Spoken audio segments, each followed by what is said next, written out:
warahmatullahi wabarakatuh. Perkenalkan, nama saya Mutmainah, NIM 20230110800081, kelas C ruangan 8, program studi pendidikan guru sekolah dasar. Kali ini saya akan menjelaskan tentang psikologi belajar, pengertian, hakikat, dan jenis. Mari kita bahas dalam video ini mulai dari pengertian psikologi belajar, hakikat, jenis, manfaat, dan cara menjadi pengajar baik dalam psikologi belajar itu sendiri. Yang pertama, saya akan menjelaskan tentang pengertian psikologi belajar. Hal penting pertama yang perlu dipahami oleh tenaga pendidik adalah pengertian dari psikologi belajar yang juga dikenal dengan sebutan psikologi pendidikan. Sebelumnya perlu mengetahui dulu pengertian psikologi secara umum.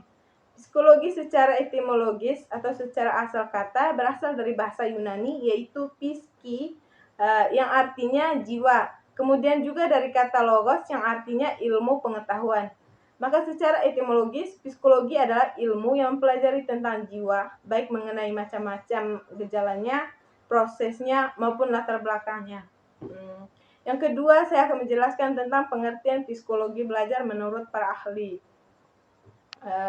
Supaya bisa lebih paham lagi tentang pengertian dari psikologi belajar, maka bisa mengetahui juga pengertian yang disampaikan oleh sejumlah ahli.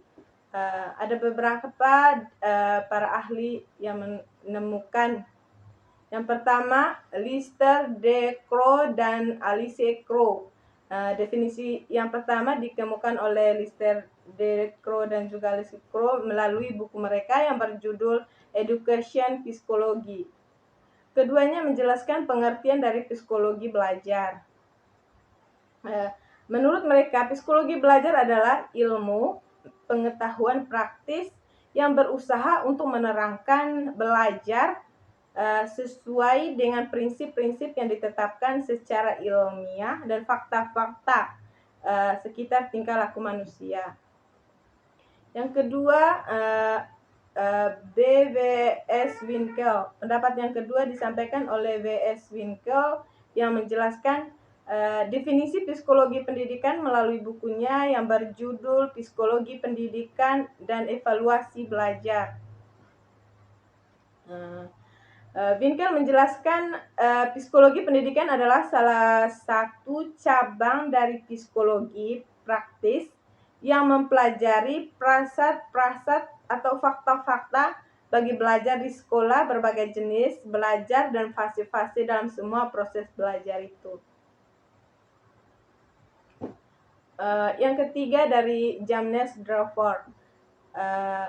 Dia berpendapat ketiga datang dari James Drawford yang menjelaskan definisi psikologi pendidikan dalam bukunya yang bertajuk Kamus Psikologi.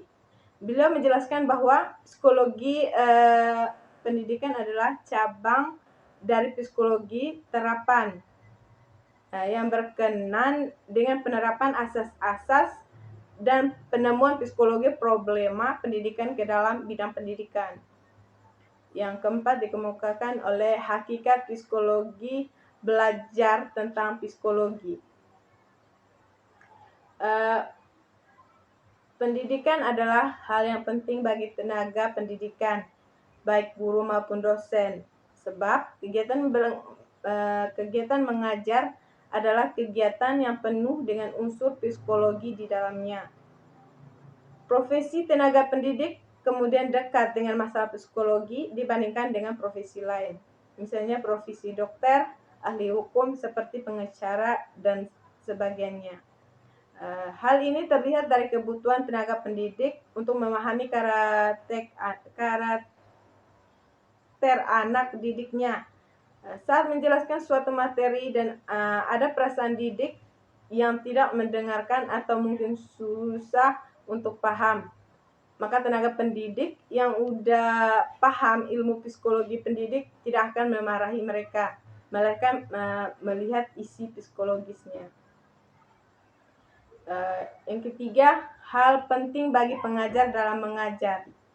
Dalam kegiatan mengajar dan masih berhubungan dengan psikologi belajar, ada beberapa hal penting yang perlu diperhatikan oleh tenaga pendidik. Hal penting dalam kegiatan mengajar yang dimaksud antara lain yaitu pertama, menyiapkan materi pembelajaran. Menyiapkan materi pembelajaran itu hal penting. Pertama yang perlu disiapkan tenaga pendidik sebelum mengajar adalah menyiapkan materi pembelajaran.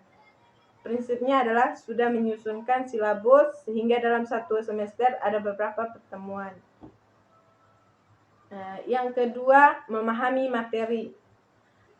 Pembelajaran, tenaga pendidikan juga perlu belajar sebelum mengajar. Materi apapun yang sudah dipelajari dan dikuasai tetap perlu dipelajari ulang. Yang ketiga, menentukan metode.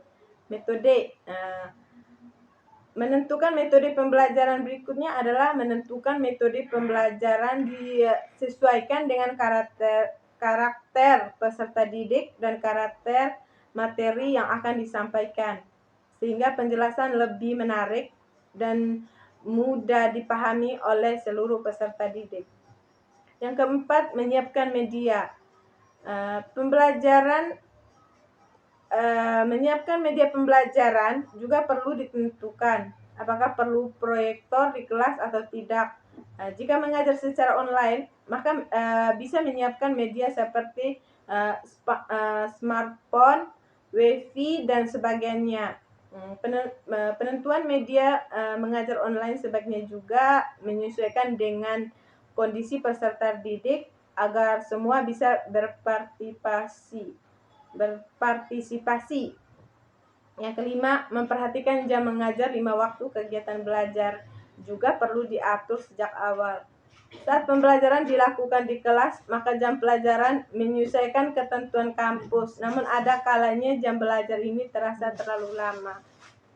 Yang keenam, memahami karakter peserta didik. Mengetahui karakter peserta didik adalah hal penting dalam mensukseskan kegiatan mengajar. Kenapa? Sebab karakter tersebut menentukan metode pembelajaran mana yang akan digunakan dan bagaimana menyiapkan materi dengan baik. Yang kelima, jenis metode psikologi belajar dalam kegiatan pembelajaran.